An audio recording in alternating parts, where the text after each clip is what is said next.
Hey there, and welcome to The Aspiring Professional. I'm your host, Michael Simonton, and each week I'll be joined by a professional to talk about some of the traits and qualities that guided them to their success. Through this, we hope to provide some insights and advice for all of the aspiring professionals out there to help propel them along their journey to success. Thank you for joining us, and if you like the podcast, don't forget to hit subscribe so that each week you can get more of this awesome content.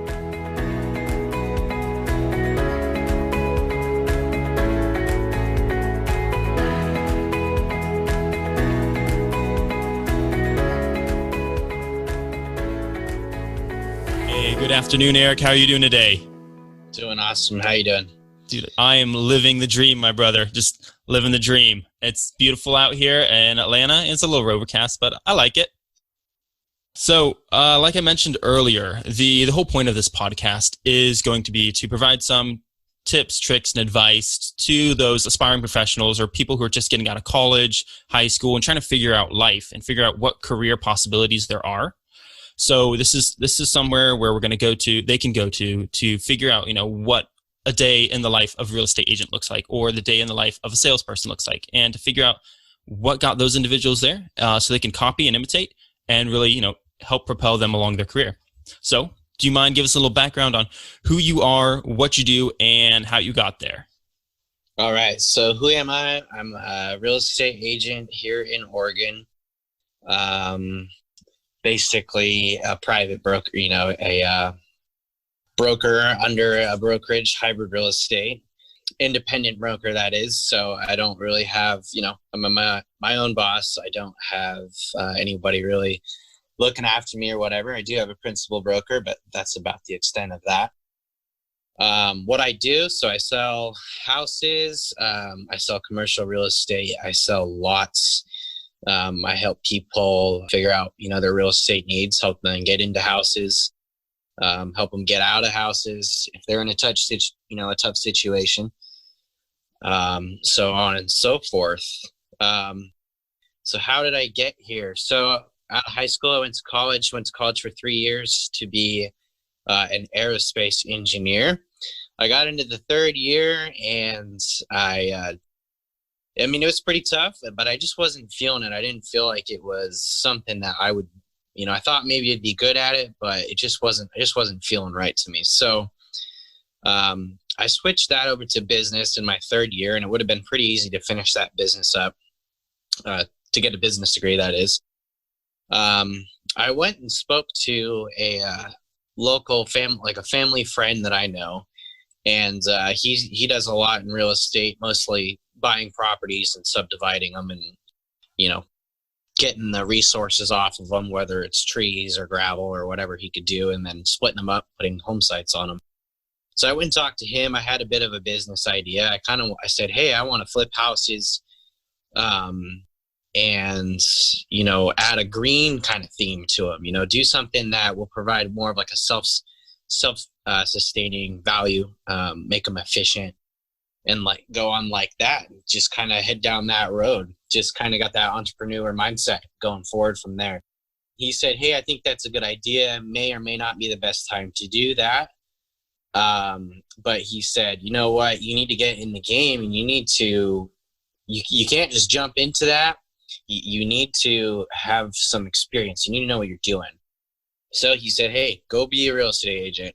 Go learn about real estate.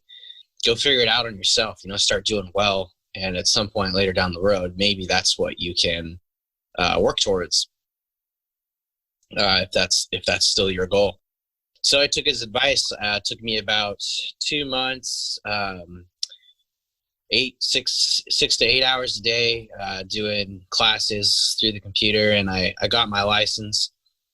I've applied to a few local teams around, and I found a local team that I wanted to be on. At first, they actually said, no, we don't think you're going to be a good candidate for our team because you're still in college and you're still going to be busy. And so originally they said, no, this isn't going to work. So I called them back and they said, hey, I'm pretty motivated to do this. I'm taking this pretty seriously. I'm ready to go. I want to start doing real estate transactions. I want to start learning. I really want to get into this. basically changed their mind, which is pretty cool. I didn't like hearing no. But I got, I got in with them. That's kind of where I learned quite a bit. So I had no idea when you get your real estate license, you don't learn a lot of the contracts. You just learn a lot of the ethics and the rules and the regulations and what you can and cannot do. There's a lot of paperwork behind real estate. So there's a lot of marketing experience and things like this, the nitty gritty work, I guess, so to say. So over the next year and a half, I stayed there, and took me about, I learned every day. Every week we'd go 2-3 hours learning about contracts and this and that, and just different things, how to do things. Always had a lot of questions, just learning. Took me about 3 months to get my first deal. Finally got one under contract, and I was just super excited after that. Just kept going, kept following the process of everything, and went from there. About a year and a half with that team. I ended up leaving, so I went off on my own, which is where I am now. And I'm about to be in my 5th year, I believe. So about 3.5 years by myself. Last year was my best year so far, and basically took everything that I had learned on that team. I looked and see how all the processes were, how they deal with people and CRMs and all the marketing and just everything, and try to make that for myself. Basically took it all and tried to, improve upon it, and go from there. So here we are. Right on, man. It sounds like you've just been accumulating, getting better every year. So that's exactly what you want to hear. Yeah. Perfect. Yep. So real quick though, does that mean you're technically speaking a proud college dropout? I am a proud college dropout. Hell yeah. How did you navigate that real quick? Like, I'm sure you must have been some kickback from the family. Yes. But how'd that go? My dad was the one who was pushing, get your degree, finish that up. He was pretty set on that. And, he pushed that for quite a bit, and I, kind of listened to what he had to say, but geez, I just felt like what I was doing was right. So I dropped out, and I went with it, and I'm glad I did. And I can say right now that, I did go to college for those 3 years. I learned a lot. I think it probably taught me a lot of discipline and things like that, and hard work. But looking back at it, I wish I would have just jumped into this right away. Having said that, but I think I had to go to college and learn that. Like, I had to go through that and learn that. Maybe someday I'll finish my degree, but it's not something that not something I'm after right now. It's not a high priority. Okay. That's awesome. I think that, there's a lot of people out there who have that question, they have that passion, or they have that project that they want to go after, but they're in college, and they're just following those footsteps that people have told them they have to do. So hearing someone who has done the same thing, been somewhat successful with it, definitely been successful with it, is always good to hear. So real quick, what does the day-to-day life of, what does your day-to-day look like? Just to give, that broad overview for someone looking to get into real estate. So a lot of phone calls, a lot of getting back to people, answering questions. I usually have a set time. Every week I have a set amount of contacts I want to make. So I'm constantly calling people, trying to get a certain amount of contacts, trying to get a certain amount of appointments, trying to get in front of people on appointments. My schedule can be pretty flexible. I just try to stay disciplined and make sure I get done everything that I need to do. But every day, wake up, get phone calls done, get appointments scheduled. A lot of times I'll be halfway through the day and I'll still not quite sure what's going to happen for, 4 or 5 p.m. I'll be trying to get showings scheduled and just get them done, get to it. So. Right on. With that, you've mentioned discipline a few times, and what would you say are some traits, maybe besides discipline, that have led you to the level of success that you've had with real estate? are and have guided you to down this path? So you definitely learn that over the years. You kind of start realizing what the important traits are. I would say in real estate, one of the biggest things is just persistence.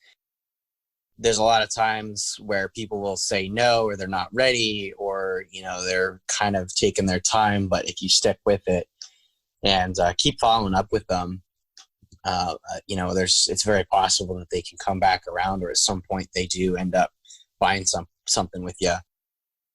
So persistence is huge. For me, service is a big thing. I kind of want to stand out in front of people. I want to be able to provide them excellent service. So I go out of my way. Sometimes that can be frustrating, right? But I go out of my way to try to give the best service I can to people. That, and then one of the other biggest traits I think for success is just learn how to become very efficient. In real estate, you need to qualify people. You need to know if they're going to be able to buy something or not. Become efficient with it. I can talk to somebody in 5 minutes and I'll know if they're wasting my time or not. And it's you got to chase the people who they're going to be able to buy something. They're serious. Be able to qualify them. So yeah, those three: persistence, service, and just learn how to become efficient on a day-to-day basis. And those are huge. Oh, right on, man. So real quick, I'm going to dive into that second one again. You said service. It sounds like to me when you're saying that, you're saying go the extra mile, or just, go above and beyond what they expect so that you secure that transaction. Is that about it? Or can you dive into that just a little bit more? I'll dive into a little bit more. So when I was on that team, in that team environment, I felt like I learned so much from that team, but the service begins to lack a little bit. You're on a big team. So there's, I have, on the team, I have a transaction coordinator. I have an assistant. I have this, I have that. If you got some clients and they're trying to buy a house, they don't want to be talking to a different person every single time they have a question. They want to talk to you. Right. Right. So you don't want them to get passed around. There's no management. There's no this, there's no that. Talk to me and go from there. So, that service there, 7:00 at night, 8:00 at night, 10:00 at night, client's got a question, usually try to get it taken care of. Usually try to talk to them. I enjoy going outside and doing outside things, and sometimes check my phone, and stop what I'm doing, call my clients, get it figured out right then and there. Don't procrastinate it. Just try to help them as soon as you can and provide that one-on-one service, just more of a personal experience from that aspect. So okay, yeah, no, right on. It sounds like buying a house should be somewhat of a personal experience. Just because of the gravity of the situation, people tend to live in those things for a bit of time. It becomes their home. So yeah, it would make sense that should be extremely personal. So knowing where you are today, what advice would you give to your younger self? So I guess the advice would be, just keep at it and stay persistent. So you're going to make mistakes, and that's something I realized. I definitely a couple times started to go down the wrong path. It wasn't for me, but I feel like I had to go down those paths and do some things. Like I tried to get into this whole flip and fix thing and spent money on that. And I was trying to do it and was putting up signs everywhere and this and that. Stayed persistent at it. And because I did that, it kind of led me to where I needed to be. It basically took me straight to the path to where I was meant to be. So just keep at it, kind of trust the process. Maybe it's not the right thing for you right now, but it may very well lead you to where you need to be, put you on the right path. So. Gotcha.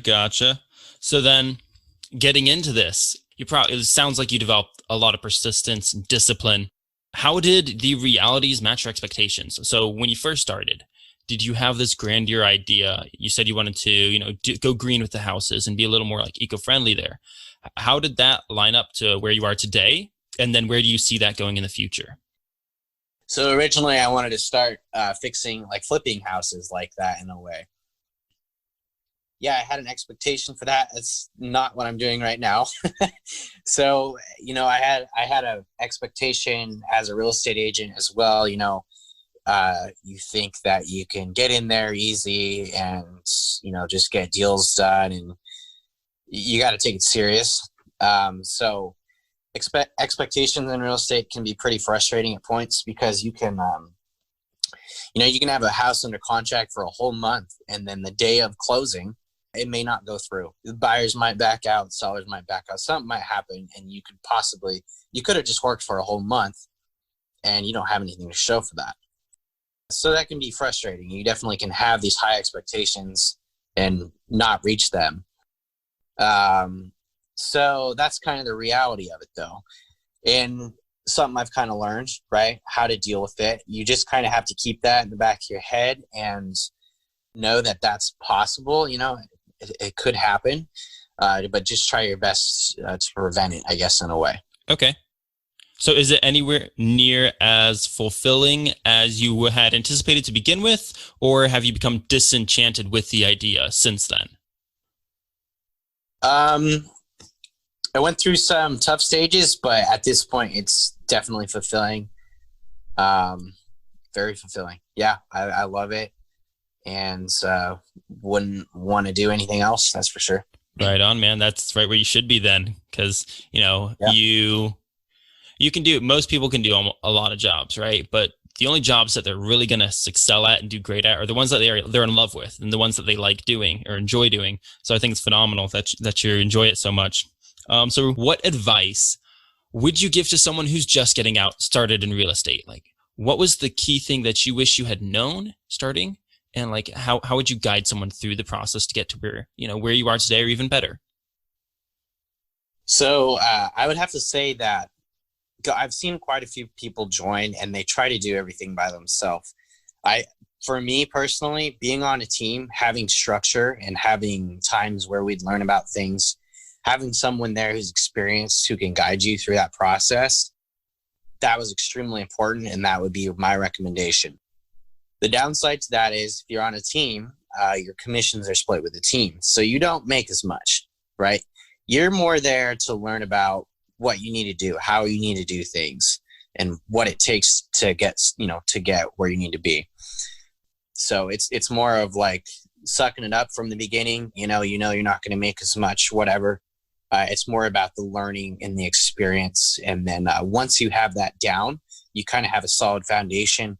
You're comfortable to go off on your own, then go for it from there. So that would be my advice is, at first you can be frustrating. You might not make a lot. It's just, you need to get the experience. You need to understand what you got to do first, and get in a team situation like that where you're held accountable.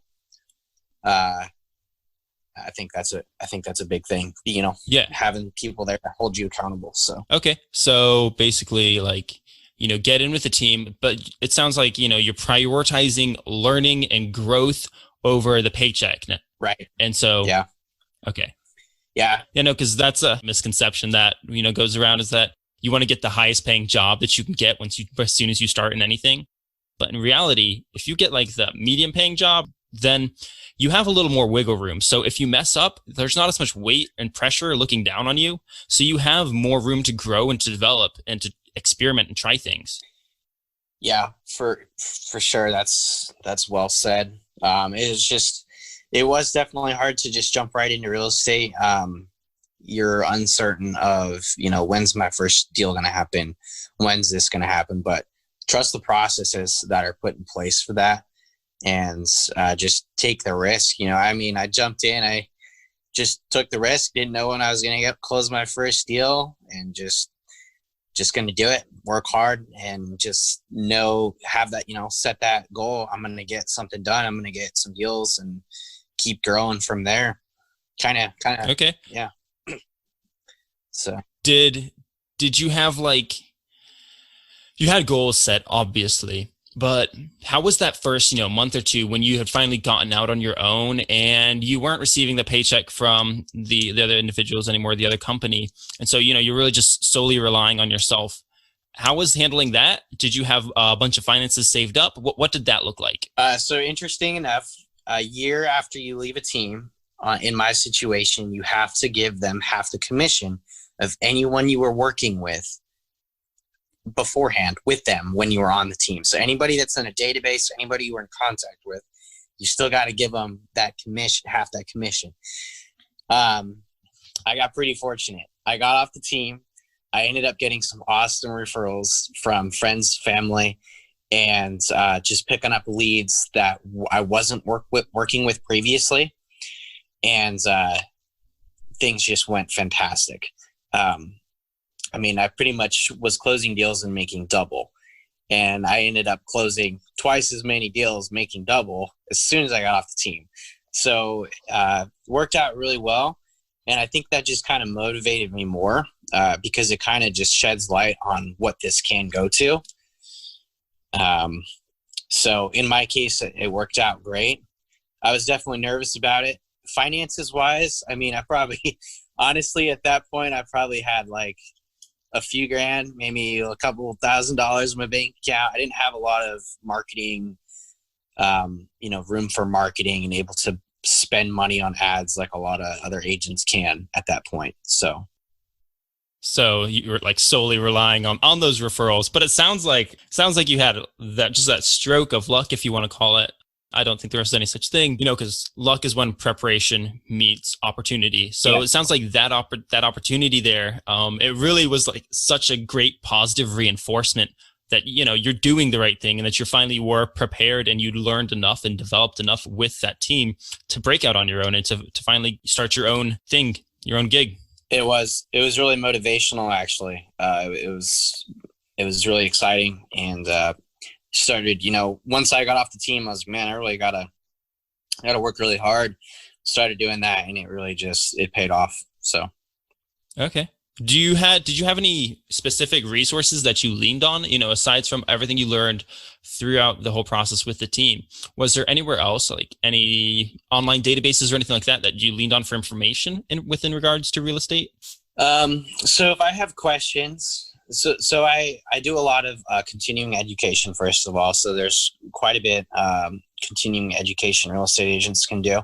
We always have to, renew our license and things like that every few years.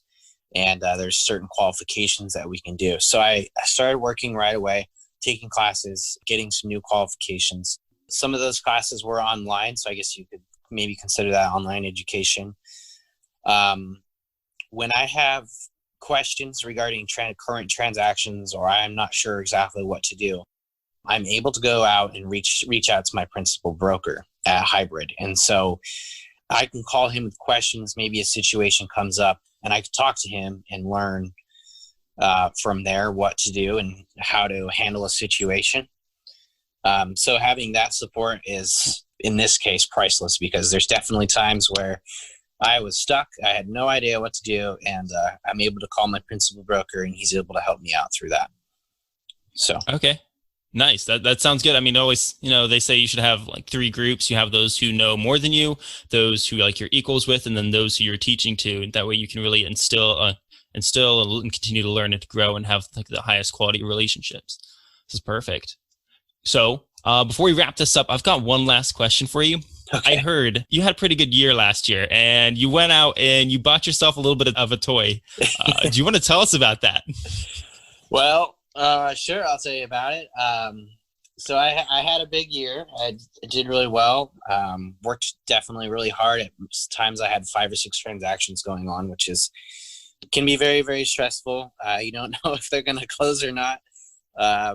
Inspections and things like that can make you very nervous, but worked out great. Everything closed. I had, I've got yearly goals. I've got career goals. And one of those things is I really like the Shelby GT350s. I thought they're a really cool car.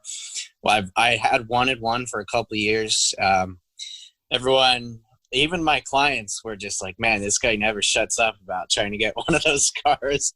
So, and it's actually a really good talking point, by the way, with clients. Just talk to them about your goals and stuff that you want to get. It's a good conversation starter. So, but I was fortunate enough to be able to get one. I was going to, I'm trying to buy investment properties, and I wouldn't say that a car like that is an investment necessarily. It definitely, can appreciate over time, but I played it safe. I talked to my lender, made sure I would still be approved for an investment properties. If things came up, made sure I'd still be good to go, and talked to him about it, from a financial standpoint, and just went for it. Just did it. Something came up local, and pretty nervous to do it, but I'm glad I did it because, nowadays that's something fun for me to do. So if I'm working on real estate, I'm having a bad day or something happens, I mean, if I go jump in that thing and go for a drive, I can come back completely refreshed, just laughing, happy, smiling.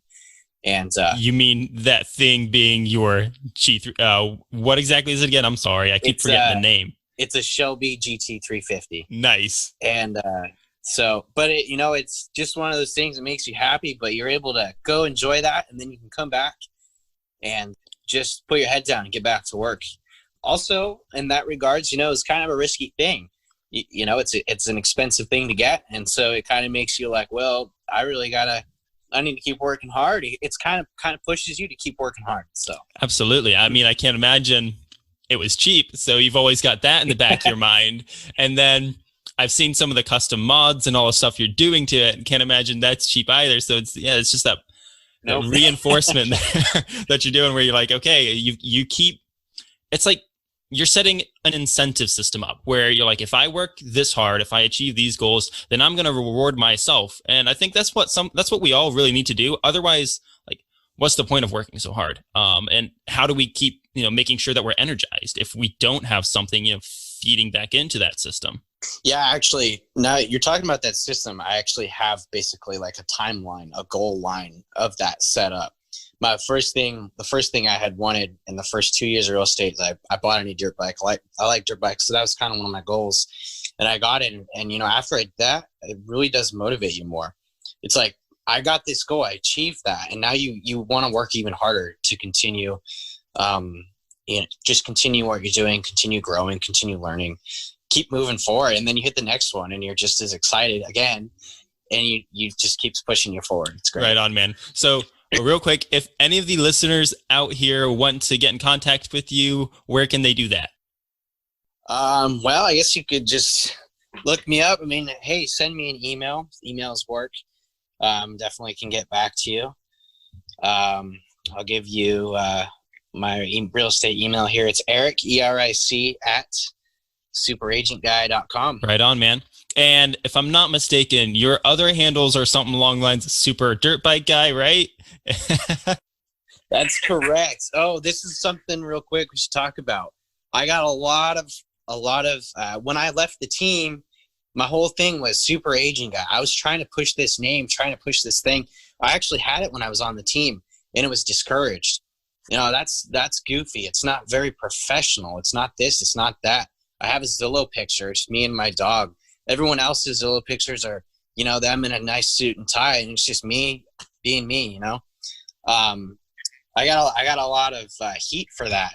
And now I tell clients, and they think it's the best thing. I mean, some of my most respected, my clients that I really respect, they're just great people. And they're just like, hey, we really like that aspect of it because you're adding a little goofiness with the serious side of everything. And it was just great. So. Yeah, but that ties back into what you said earlier about the service. You're providing a much more personable and an experience that I think someone's going to want when they're buying a house. And so exactly. When you tie that all in together, it makes sense that, you might be someone, you might want to be a little more approachable. You don't necessarily want to be so square and cut off, standoffish. Yeah. And since we're talking about that, in real estate, marketing is very, very important. And so because I've branded it like that, I mean, it's been fantastic to have your own brand like that because it really just makes you stand out from the rest, I guess, because there's so many different real estate companies and this and that. But if you just have a slogan like that or a name like that, people remember that.